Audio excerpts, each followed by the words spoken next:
Assalamualaikum warahmatullahi wabarakatuh. Innal hamdalillah wassalatan wassalaman ala Rasulillah wa ala alihi wa ashabihi wa man tabi'ahu wa nasarahu wa man wawala.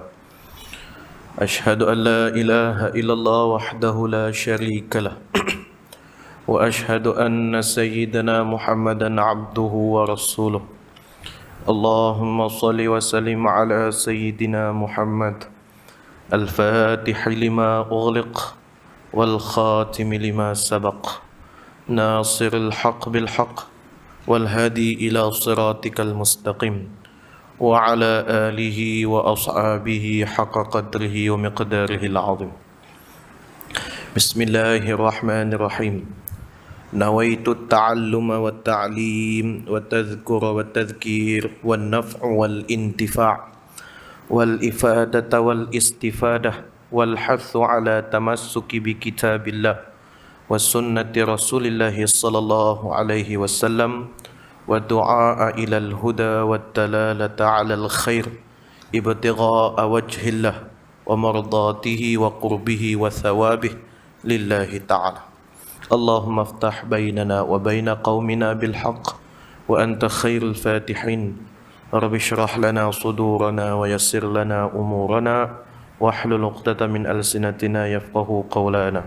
سبحانك لا علم لنا إلا ما علمتنا إنك أنت العليم الحكيم. ولا حول ولا قوة إلا بالله العلي العظيم. ولا حول ولا قوة إلا بالله العلي العظيم. ولا حول ولا قوة إلا بالله العلي العظيم. ثم أما بعد. Yang saya muliakan, lagi saya kasihi ahli jawatan kuasa masjid yang hadir. Seterusnya yang saya hormati, lagi saya sayangi ayah-ayah saya yang hadir pada malam yang barakah ini. Alhamdulillah. Marilah sama-sama kita merafakkan setinggi-tinggi rasa syukur kita pada Allah di atas limpah kurnia serta inayah pertolongan Allah. Dapat sama-sama kita hadir ke rumah Allah ini bagi melaksanakan kewajipan dan tanggungjawab kita sebagai seorang Muslim, di mana pada hari akhirat nanti kita akan ditanya, kita akan dipersoal di hadapan Allah berkenaan salat yang kita kerjakan. Alhamdulillah, kita telah pun selesai menunaikan salat fardu maghrib secara berjemaah. InsyaAllah ta'ala dengan masa, peluang dan ruang yang Allah berikan pada kita pada malam ini, dapatlah sama-sama kita duduk sebentar sementara kita menantikan waktu Aisyah sambil kita niat i'tikaf di masjid ini bagi mendengar serba sedikit perkongsian ilmu.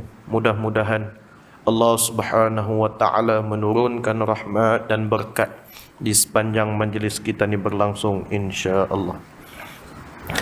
Ayah-ayah yang saya hormati, kita sambung kembali pengajian kitab kita Hadis 40 yang dikarang oleh Al-Imam An-Nawawi rahimahullah. Kita sampai pada hadis yang ke-19. Pada bulan sudah kita dah baca separuh ataupun sedikit daripada hadis ini. InsyaAllah malam ini kita sambung wa'lam annal ummata law ijtama'at ala an yanfa'uka bi syai'. Jadi kita sambung dekat situ. فقال النبي صلى الله عليه وسلم واعلم أن الأمة لو اجتمعت على أن ينفعوك بشيء لم ينفعوك إلا بشيء كتبه الله لك وإن اجتمعوا على أن يضروك بشيء لم يضروك إلا بشيء قد كتب الله عليك رفعت الأقلام وجفت الصحف صدق رسول الكريم. رواه الإمام الترمذي وقال حديث حسن صحيح. Telah bersabdanya Nabi sallallahu alaihi wasallam, dan ketahuilah sesungguhnya umat itu kalau mereka berkumpul untuk memberi manfaat kepada engkau dengan sesuatu, tidaklah mereka dapat memberikannya kepada engkau kecuali dengan suatu yang sudah dituliskannya oleh Allah ke atas engkau. Dan jika mereka berkumpul untuk membahayakan dengan sesuatu, tidaklah mereka dapat membahayakan engkau kecuali dengan sesuatu yang sudah dituliskannya oleh Allah ke atas engkau. Telah diangkatkan segala pena dan telah keringlah pula segala buku. Benarlah sabda Nabi, hadis yang diriwayatkan oleh Imam At-Tirmidzi, dan katanya hadis ini hasan sahih. Kata Nabi, wa'lam annal ummata law ijtama'at ala an yanfa'uka bi syai' lam yanfa'uka illa bi syai'. Ketahuilah, kata Nabi. Nabi sebut kepada Ibnu Abbas, ketahuilah, sesungguhnya umat Islam itu kalau mereka berkumpul untuk memberi, sesungguhnya umat itu apabila mereka berkumpul untuk memberi manfaat kepada engkau dengan sesuatu, tidaklah mereka memberikannya kepada engkau kecuali dengan sesuatu yang dituliskan oleh Allah ke atas engkau. Kemudian Nabi sebut lagi, wa in ijtama'u ala an yadurruka bi syai' lam yadurruka illa bi syai'. Dan jika mereka berkumpul untuk membahayakan engkau dengan sesuatu, tidaklah mereka dapat membahayakan engkau kecuali dengan suatu yang sudah dituliskan oleh Allah ke atas engkau. Sekalipun manusia itu merancang untuk memberikan manfaat kepada seseorang, jika Allah tidak mengizinkan, dia tetap tak sampai. Jika mereka merancang untuk membahayakan seseorang, jika Allah tak izinkan, takkan dapat membahayakan, takkan dapat memudaratkan seseorang illa biiznillah, kecuali dengan izin Allah Subhanahu wa taala. Ayah-ayah yang saya hormati, kita lihat dalam satu hadis yang diriwayatkan oleh a'immatul muhaddithin, imam-imam muhaddis yang 6.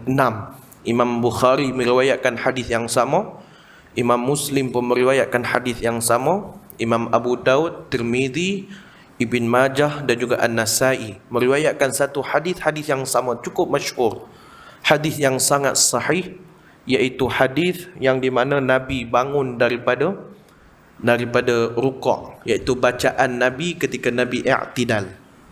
Dalam riwayat Muslim, bila kita i'tidal, sami'allahu liman hamidah, rabbana lakal hamd, hamdan katsir, tayyiban mubarakan fi. Itu dalam riwayat Imam Muslim, hadis yang sahih. Jadi kita boleh baca hadis tersebut, kita boleh baca bacaan tersebut. Kita bangun daripada kita bangun daripada rukuk, kita i'tidal tu, sami'allahu liman hamidah, rabbana lakal hamd. Kita baca takat tu ya. Tapi dalam hadis, dalam riwayat Imam Muslim, ada sambung lagi, hamdan katsir, tayyiban mubarakan fi. Tapi ada dalam satu lagi riwayat yang disebut oleh a'immatul muhaddithin yang tadi itu, yang 6 tadi itu, dalam satu hadis yang sangat sahih, iaitu bacaan Nabi ketika Nabi rukuk dan Nabi i'tidal. Rabbana lakal hamd mil'as samawat wa mil'al ard wa mil'a ma syi'ta min kulli syai'in ba'd ahlas thana'i wal majd ahaqqu ma qala al-'abd kulluna lakal 'abd Allahumma la mani'a lima a'taita wa la mu'tiya lima mana'ta wa la yanfa'uka illa bijad. Dalam satu hadis yang riwayat oleh a'immatul muhaddithin, dalam satu hadis yang panjang, bacaan Nabi ketika Nabi i'tidal. Tapi yang ni kita jarang baca sebab panjang sangat. Kita baca takat Rabbana lakal hamd, takat tu yang kita baca, tak jadi masalah, boleh. Ataupun kita nak sambung lagi, hamdan katsir tayyiban mubarakan fi. Saya ambil dalam satu hadis ini, sami'allahu liman hamidah, maha mendengar Allah Ta'ala akan orang yang memujinya. Rabbana lakal hamd, wahai Tuhan kami, kepada engkaulah kami puji. Mil'as samawat wa mil'al ard, penuhkanlah pujian kami di langit dan penuhkanlah pujian kami di bumi. Wa mil'a ma syi'ta min kulli syai'in ba'd, dan penuhkanlah pujian-pujian kami ni, jika ada lagi selepas ini, ada lagi lah planet-planet, ada lagi bentuk-bentuk apa, minta kami penuhkan pujian kami di sana. Ahlas sana'i wal majd, sebaik-baik orang adalah mereka yang memuji engkau. Kulluna lakal abd, kami semua ini hamba. Ahaqqu ma qala al abd, sebenar-benar kata adalah kata yang diucapkan oleh seorang hamba. Kulluna lakal abd, kami semua ini hamba kamu ya Allah. Saya nak ambil doa yang belakang tu. Allahumma la mani'a lima a'taita. Ya Allah, tidak ada yang dapat menghalang dengan apa yang engkau berikan. Wala mu'tiya lima mana'ta, dan tak ada siapa pun yang boleh nak memberi dengan apa yang engkau halang. Dalam satu hadis Nabi sebut dalam doa itu, Allahumma la mani'a lima a'taita. Ya Allah, tak ada siapa pun yang dapat menghalang dengan apa yang engkau nak bagi. Wala mu'tiya lima mana'ta, dan tak ada siapa pun boleh nak bagi dengan apa yang engkau halang. Jika Allah berkehendak, buatlah macam mana pun, tetap dia jadi. Walaupun caca merebah, walaupun buat lebih kurang, dia tetap jadi. Tapi jika Allah menghalang, walaupun kita buat perancangan A sekalipun, perancangan paling terbaik sekalipun, tapi jika Allah menghalang, buatlah lagu mana pun, dia takkan sampai juga. Macam hadis inilah, jika Allah berkehendak untuk menyampaikan kebaikan, tak ada siapa pun yang boleh nak halang, akan tetap sampai juga. Jika ada orang yang berkehendak untuk membahayakan seseorang, tapi jika Allah tak izin, dia tetap takkan dapat membahayakan orang tersebut. Tak. Buatlah perancangan sebesar mana sekalipun, jika Allah kata gagal, tetap gagal. Kebaikan yang kita buat, jika Allah izin, kita dapat buat. Tak. Kejahatan yang kita teringin nak buat, jika dihalang untuk kita buat, dia takkan buat, walaupun dia teringin nak buat. Apa yang Allah tetapkan kepada kita dari segi kebaikannya, dari segi kejahatannya, tak. Bila mana Allah dah tetapkan sesuatu kepada kita, maka kita kena minta kepada Allah supaya Allah mempermudahkannya. Macam kita nak minta buat kebaikan, minta pada Allah permudahkan kebaikan yang kita nak buat. Tak. Kita takut sesuatu yang kita nak buat, takut tak jadi, takut tak ada keizinan daripada Allah Subhanahu Wa Taala. Tak. Buatlah perancangan sebesar mana pun, tapi jika Allah tak bagi, tetap dia tak bagi. Kita tengok para ulama yang terdahulu, mereka sekalipun dihalang, tetapi ilmu mereka tetap sampai kepada kita. Imam Abu Hanifah pernah dipenjarakan, dan dia meninggal pun dalam penjara. Tetapi mazhabnya tersebar luas, pendapatnya tersebar luas. Imam Malik pernah dipukul, tetapi tidaklah menghalang Imam Malik daripada menjadi imam Darul Hijrah yang sangat terkenal. Bila sebut nama Imam Malik, semua orang kenal Imam Darul Hijrah. Darul Hijrah ni dia merujuk kepada Madinah. Kerana Imam Malik, kita sedia maklum, umurnya 90 tahun lebih, tak pernah keluar daripada kota Madinah. Lahir di Madinah, menetap di Madinah, belajar di Madinah, mengajar pun di Madinah, dan meninggal pun di Madinah. Itu Imam Malik. Imam Asy-Syafi'i pun pernah dipenjarakan. Bukan sekadar dipenjarakan, dia pernah diheret daripada Yaman ke Basrah untuk bertemu dengan Khalifah Harun al-Rashid. Dan dalam perjalanan itu, sebahagian riwayat mengatakan bahawa dalam perjalanan itu dia telah mengkhatamkan Al-Quran lebih daripada 30 kali. Daripada Yaman pergi ke Basrah, khatam Quran lagi, subhanallah. Imam Ahmad Ibn Hanbal juga pernah dipenjarakan, tetapi tidak menghalang mereka daripada mereka nak menyampaikan risalah Islam. Tak. Buya Hamka dipenjarakan, dan di sepanjang dia dipenjarakan, dia telah menyiapkan satu tafsir yang kita duk baca lah. Tafsir Al-Azhar namanya. Tu tafsir Al-Azhar yang dikarang oleh Buya Hamka tu, dia karang ketika mana dia duduk dalam penjara. Sebab itulah kata Hasan Al-Banna, sebahagian mengatakan Dr. Fathayakan, mereka mengatakan bahawa ulama menyebut mereka boleh memenjarakan jasad, tetapi mereka tak boleh memenjarakan pena ataupun penulisan. Walaupun mereka boleh nak membuat pelbagai sekatan-sekatan yang tertentu, tetapi jika Allah berkehendak untuk sampaikan sesuatu kebaikan, dia tetap sampai walaupun dihalang macam mana sekalipun. Dan tak pernah lagi lah kita dengar daripada dada akhbar, daripada surat-surat khabar, daripada majalah, daripada media-media sosial ni, kita tak pernah lagi lah dengar ulama mati disebabkan kebuluran. Tak pernah dengar. Ulama mati disebabkan kelaparan. Tak pernah lagi kita dengar. Tak. Sebab apa? Rezeki itu tetap ada. Nah, dulu saya ingat lagi, masa cik-cik dulu lah, masa kat kampung dulu, siap mereka kata lagi hampir mengaji agama boleh apa? Hampir mengaji agama boleh apa? Tak boleh nak kerja hak bagus-bagus. Kan? Kemudian tak boleh nak hidup lah ibarat dah. Saya ingat lagi. Tapi saya ingat tak ada lah orang kata lagu tu. Kalau ada lagi orang kata lagu tu, kita nak jawab lah, bukan Tuhan nak tentukan aku lagu mana. Kan? Dia bukan Tuhan nak tentukan kita lagu mana. Setakat ni orang yang pergi mengaji agama, pergi belajar ni, tak pernah lagi lah Allah jatuh papa kedanakan dia. Tak pernah lagi. Tak. Dia dapat hidup terus dengan kehidupan yang baik. Dia dapat mengecapi macam mana orang lain mengecapinya. Tak. Itulah yang dimaksudkan. Jika kita menghalang seseorang, tapi jika Allah berkehendak, buatlah lagu mana pun, dia tetap dapat. Tapi jika kita nak buat sesuatu, jika Allah menghalang, buatlah lagu mana pun, dia takkan sampai.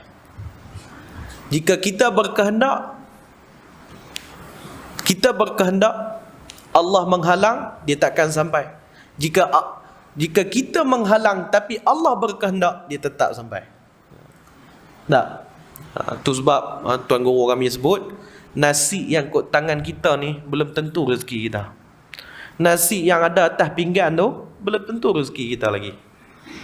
Tak. Mungkin tengah duk makan, cucu kita mai ke, duk berlari-lari, dah tersepak meja, berdebu jatuh, belum tentu rezeki kita.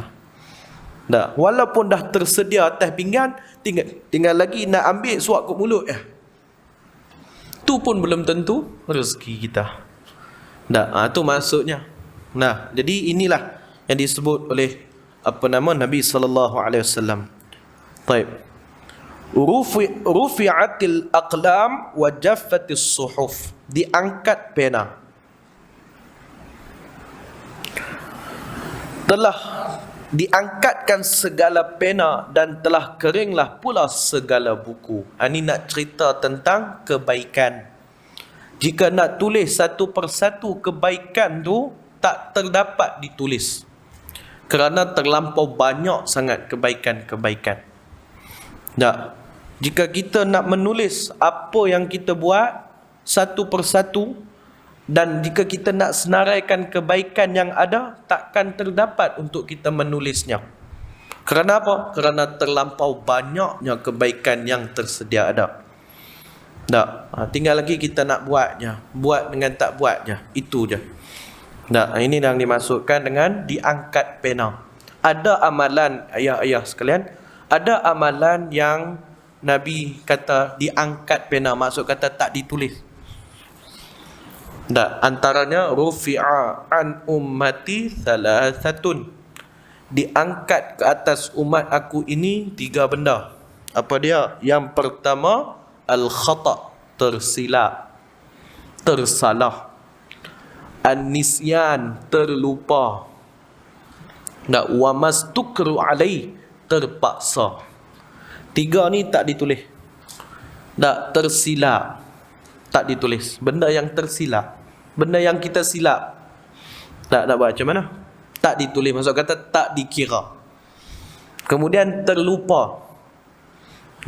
Contohnya dalam bulan puasa, dia tak tahu, bukan tak tahu bulan puasa, tapi mungkin dia mamai kot, dia pergi dapur, buka ketik ambil ayak, dia teguk ayak tu, 1 jar tu tinggal separuh. Lepas tu kan bini mai, bang, oi puasa ni, Allah. Waktu tu dia ingat Allah. Masa dia minum tu dia tak ingat Allah dah, kan? Allah, dia kata pah, oi. Bini dia nama pah. Pah aku lupa betul. Kan? Jadi lupa tu tak dikira lah. Maksud kata puasa tu diteruskan, masih lagi sah. Kata Imam Asy-Syafi'i, itu adalah rezeki bagi kamu, kata dia. Namanya rezeki lah. Macam mana? Tapi buat lupa batal. Buat saja buat lupa. Boleh tahu lupa dengan tak lupa ni kita ya, orang lain tak boleh nak nilai. Kan? Yang boleh lupa dengan tak lupa ni kita ya. Yang ketiga, terpaksa. Macam kisah Ammar bin Yasir. Bila mana dia dipaksa untuk menyebut anna Lata wa Uzza itu adalah Tuhan. Bahawa Lata dan Uzza, Lata Uzza ni nama berhala besar di kota Mekah, ada 3. Lata, Manata, Uzza. 3 berhala besar ni di kota Mekah. Dipaksa oleh Abu Jahal, oleh Abu Lahab untuk menyebut tiada Tuhan melainkan Lata dan Uzza. Ammar terpaksa menyebutnya. Dan berita ini sampai kepada Rasulullah. Kemudian Rasulullah kata, isbiru ya Ammar, sabarlah kamu wahai Ammar. Kerana Ammar, ibunya Sumayyah, mati dibunuh. Wanita syahid yang pertama dibunuh kerana mempertahankan akidah. Ayahnya juga mati dibunuh. Yasir mati dibunuh. Tetapi tinggallah Ammar. Ammar terpaksa menyebut. Kalau dia tak sebut, nyawa dia melayang. Kemudian Nabi kata, itma'innu Ammar bil Islam, tenanglah Ammar dengan Islam. Masih lagi dia beragama Islam. Walaupun sebab dia dalam keadaan terpaksa. Macam orang ugut kita. Ugut sampai menyebabkan nyawa. Jadi pada waktu itu kita terpaksa untuk menyebutnya. Jadi itu antara hadis yang Nabi kata diangkat pen. Ada satu lagi hadis Nabi yang lain yang Nabi kata tak dikira juga. Rufi'a an ummati thalatha. Diangkat ke atas umatku ini 3 benda. Maksud kata tak ditulis. Apa dia? Yang pertama, an-naimun hatta yastayqil. As-sabiyyu, kanak-kanak sehinggalah dia balik. Tak ditulis. Selagi mana dia kanak-kanak, tak ditulis lah, sehinggalah dia balik. Yang kedua, an-naimun hatta yastayqil, iaitu orang yang tidur sehinggalah dia bangun. Sebab tu bila mana satu orang suami, masa dia tidur tu, isteri dia terjaga. Suami dia tidur, tiba-tiba suami dia melafazkan cerai, sedangkan suami dia duduk tidur. Lafaz cerai itu bukan lafaz kinayah, lafaz sarih, lafaz yang jelas.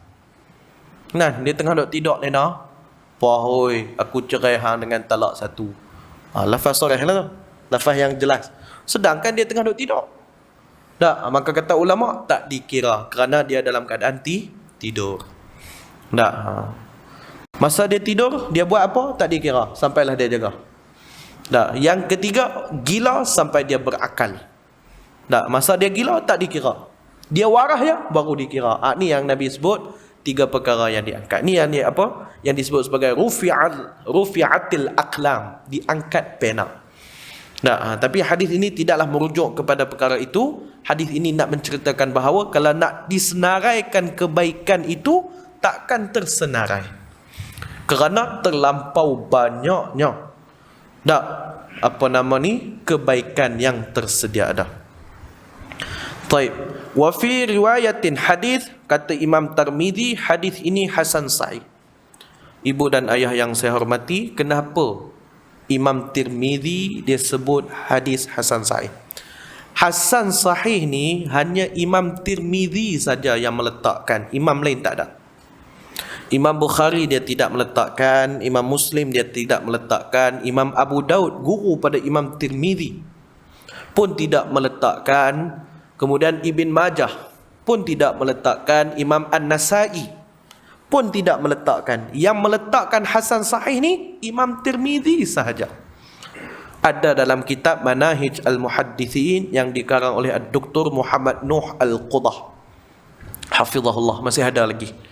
Tak. Imam Tirmizi sahaja yang meletakkan istilah hasan sahih. Sebab apa? Dahlah hasan sahih pula. Patutnya sahih hasan. Pasal sahih ni martabat dia nombor 1. Hasan tu nombor 2. Dhaif tu nombor 3. Tapi Imam Tirmizi dia meletakkan hasan sahih.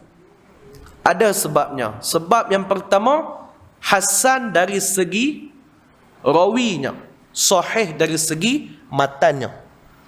Tak, ataupun sahih dari segi rawinya, hasan dari segi matannya. Itu sebab dia meletakkan istilah hasan sahih.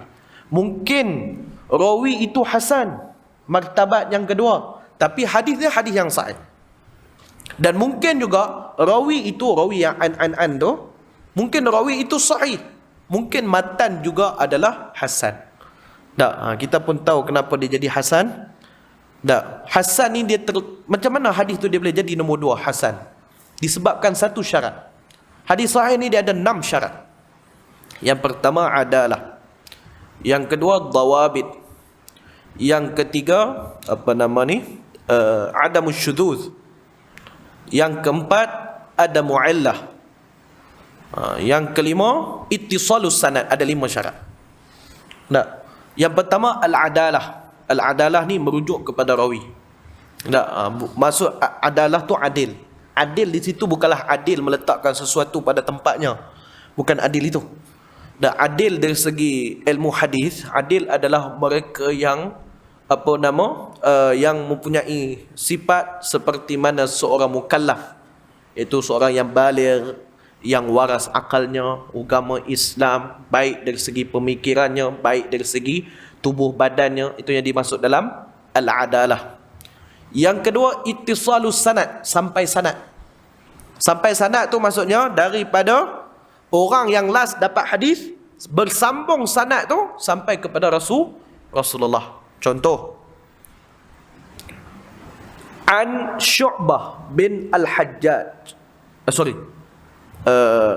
an Abdullah ibn Al-Qa'da, an Syu'bah bin Abi Mansur, an Syu'bah bin Al-Hajjaj, an Abi Mansur, an Ar-Rabi'i ibn Al-Harrat, an Abdullah ibn Mas'ud, anin Nabi sallallahu alaihi wasallam. Itu namanya ittisalus sanad, sampai sanad.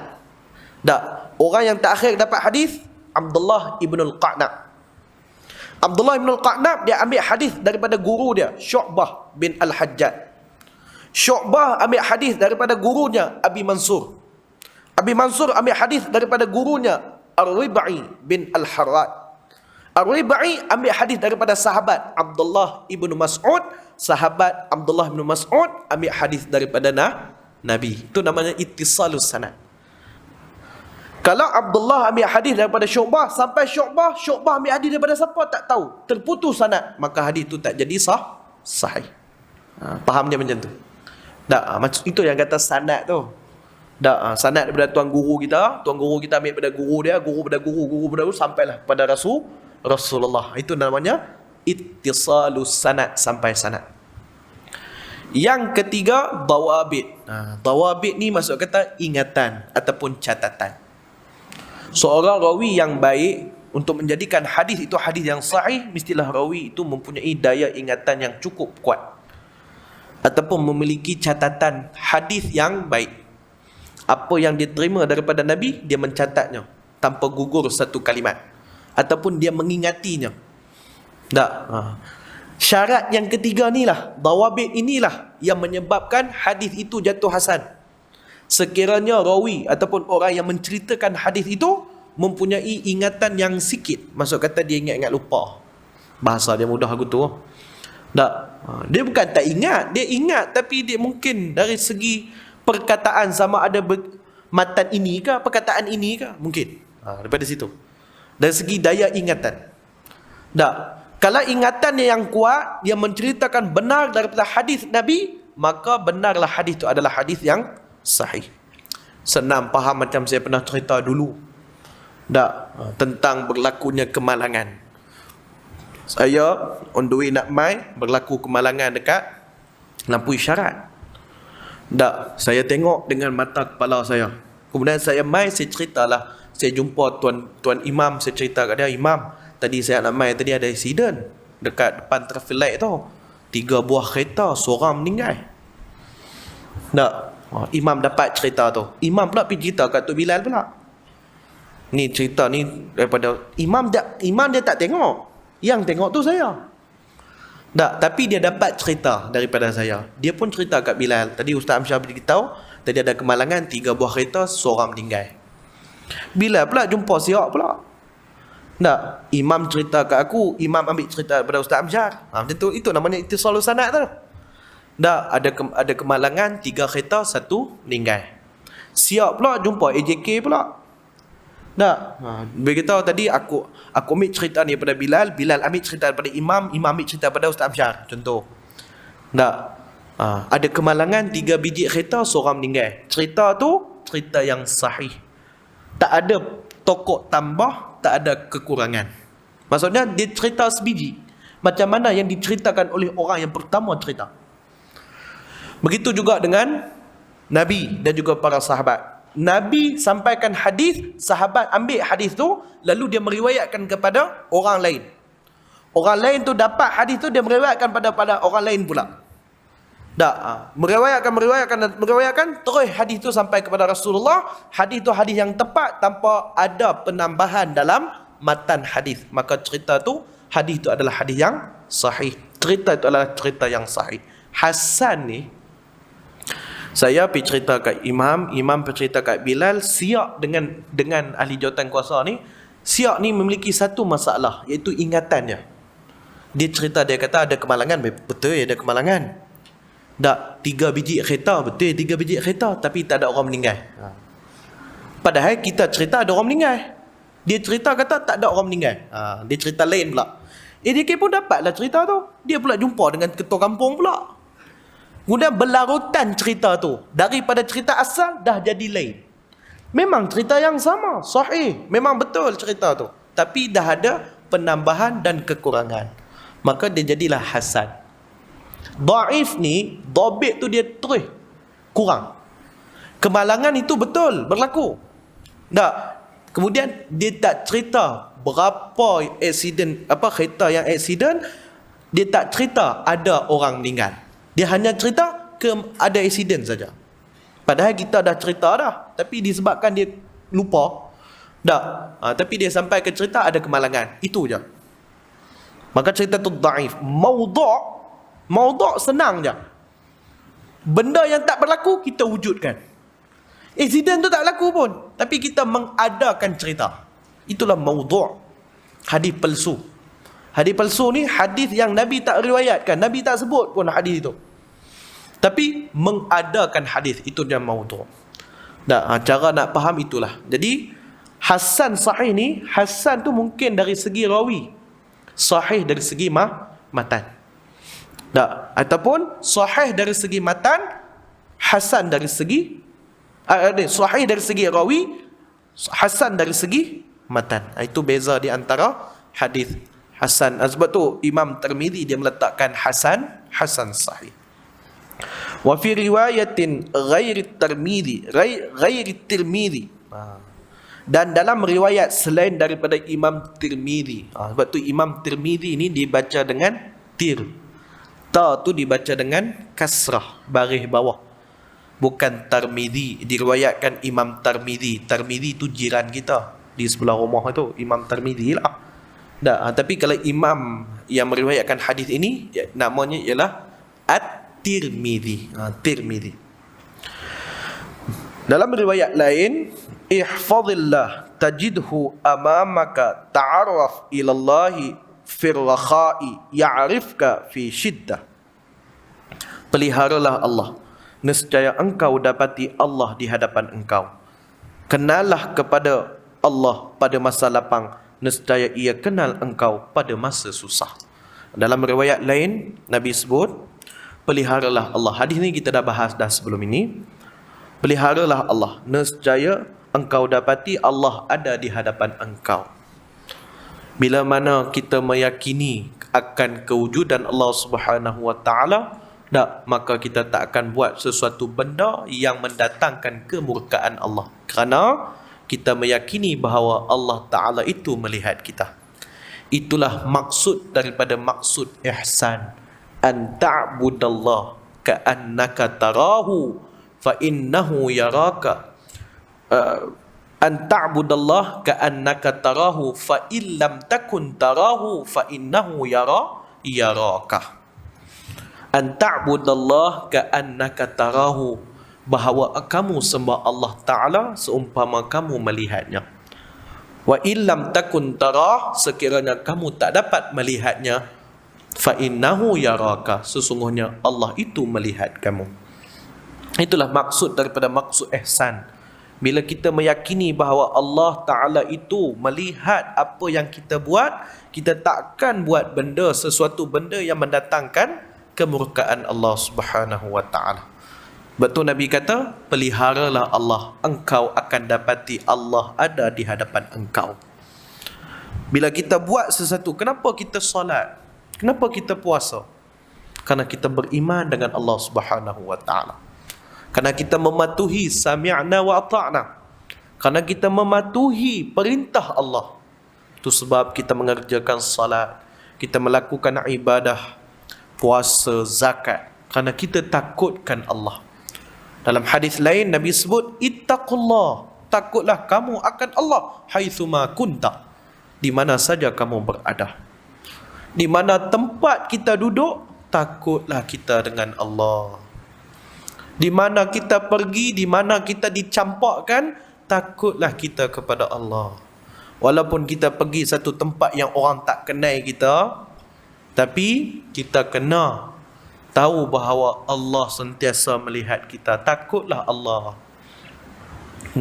Walaupun buat tu dalam keadaan sunyi dan sebagainya, kita kena ada perasaan takutkan kepada Allah. Bila kita takutkan kepada Allah, maka kita takkan buat benda-benda yang mendatangkan kemurkaan Allah. Kemudian Nabi sebut lagi, ta'arraf ilallah fir rakha'i ya'rifka fi shiddah. Kenallah Allah di masa engkau lapang. Engkau kenallah kepada Allah pada masa lapang, nescaya engkau kenal engkau pada masa susah.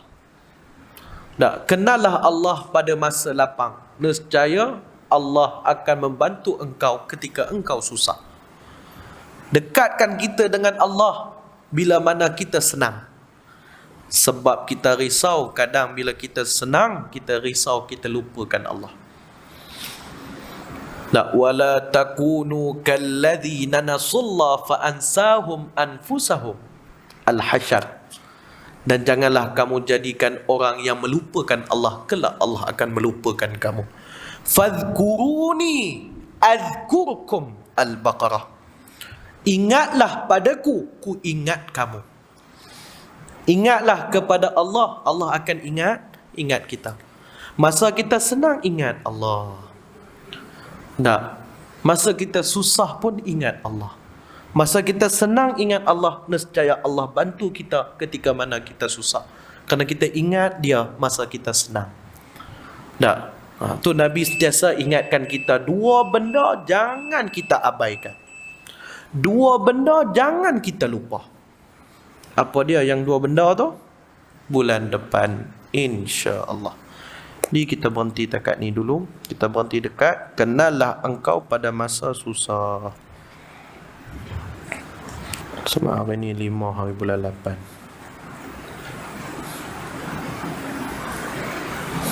Terima kasih pada ayah-ayah saya yang sudi hadir ke dalam kuliah ini. Saya selalu berdoa kepada Allah, semoga Allah sentiasa memberi kesihatan yang baik, dipanjangkan umur, dimurahkan rezeki kepada ayah-ayah yang sentiasa datang ke masjid bagi mendirikan salat, bagi mendirikan salat, rajin mengaji. Semoga Allah panjangkan umur, murahkan rezeki, diberikan kesihatan yang baik, serta diberi kefahaman yang baik dalam memahami agama Allah Subhanahu wa ta'ala. Doakan anak anda ini, semoga Allah permudahkan di dunia dan juga di akhirat, insya-Allah. Sama-samalah kita berdoa kepada Allah, semoga apa yang berlaku di Lebanon, di negara kita, semoga Allah berikan pertolongan kepada kita semua, insya-Allah. Wallahu ta'ala. A'udzu billahi minasyaitonir rajim. Bismillahirrahmanirrahim. Alhamdulillahi rabbil alamin, wassalatu wassalamu ala asyrafil anbiya'i wal mursalin wa ala alihi wa sahbihi ajma'in. Allahumma ja'al jam'ana hadha jam'an marhuma wa tafarraqana min ba'dihi tafarraqan ma'suma. Allahumma arinal haqqa haqqan warzuqna ittiba'ah wa arinal batil batilan warzuqna ijtinabah. Wa sallallahu ala sayyidina Muhammad. Alhamdulillahi rabbil alamin. Tutup majlis dengan baca kafaratul majlis dan surah Al-Asr. Subhanakallah wa bihamdika asyhadu an la ilaha illa anta astaghfiruka wa atubu ilaik. Wal 'asri wa sallallahu